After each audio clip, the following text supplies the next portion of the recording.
You wake up when the fire's already dying and everyone else has left camp. Your spear is still leaning against the rock where you left it yesterday, which is convenient because you were planning to use it tomorrow anyway. The women went to dig roots. The men went to track antelope. Someone left a strip of dried meat near your sleeping mat, and for a second you think the tribe loves you. Then you notice it's the gristle nobody else wanted. Welcome to being the laziest person in the band. In a hunter-gatherer group of maybe 25 people, there is no HR department, no unemployment check, and no corner office where laziness can hide behind a laptop. If you eat, someone else caught, dug, or carried it. And everyone is counting. Here's the uncomfortable math. Anthropologists who study cooperation find that when groups can't punish freeloaders, giving collapses fast, cooperation can fall from about 40% to nearly nothing in a handful of rounds. In the Kalahari, that meant fewer hands on a wounded zebra. In the forest, it meant a honey tree discovered and nobody guarding it. Slackers don't just annoy people. They threaten the whole machine that keeps humans alive. So what happened to the laziest person in the tribe? It wasn't one dramatic execution. It was several small social technologies stacking together. Here's the thing most people never consider. The first weapon wasn't a spear. It was mockery. Anthropologist Christopher Boehm spent decades studying egalitarian hunter-gatherers and described what he called a reverse dominance hierarchy. Not a chief on top, but the whole group pushing back against anyone who acts above everyone else or below everyone else too.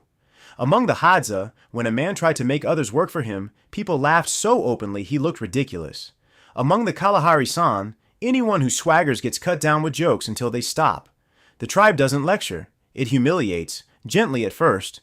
You miss the hunt, and at dinner someone imitates your sleeping face. You borrow a knife and forget to return it, and for 3 days every story somehow involves a stick figure napping in the sun. Shame lands harder than a lecture because your brain treats social death like real death, but jokes alone don't feed children. So here's layer 2. Humans don't only punish. We gossip. We track who shares, who hunts, who repairs the shelter when rain is coming. Field work on groups like the Ikung and Hadza shows something anthropologists call demand sharing. If you have meat, people ask for it. Loudly, fairly, relentlessly. Equality isn't charity, it's pressure. Kristen Hawkes watched Hadza camps for years and noticed some men rarely hunt yet still ate.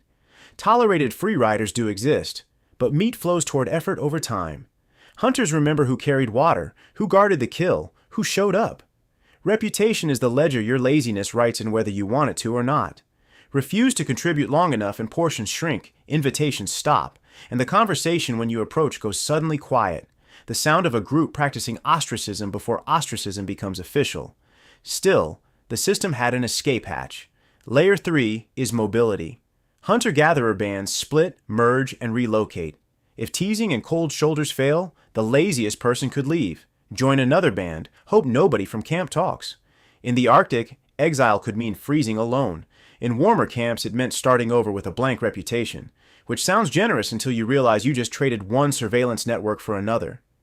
The threshold moment isn't a courtroom. It's the morning nobody saves you a seat by the fire. You call someone's name. They look through you. The band has decided you are already gone. And that's the twist we inherit. The same machinery that punished prehistoric freeloaders built the modern human obsession with productivity, fairness, and being watched. Your ancestors didn't survive because the laziest person was always killed.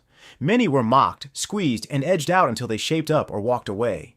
The terror of being that person is older than farming, older than money, older than your boss's calendar invite. We became a species that cooperates at massive scale and panics at the thought of free riding because for 200,000 years, free riding was how groups died. If you want more stories that make the familiar world feel strange again, subscribe. Tonight you can rest without a spear in your hand, but somewhere in your skull, 25 people from the Pleistocene are still watching, and they have opinions.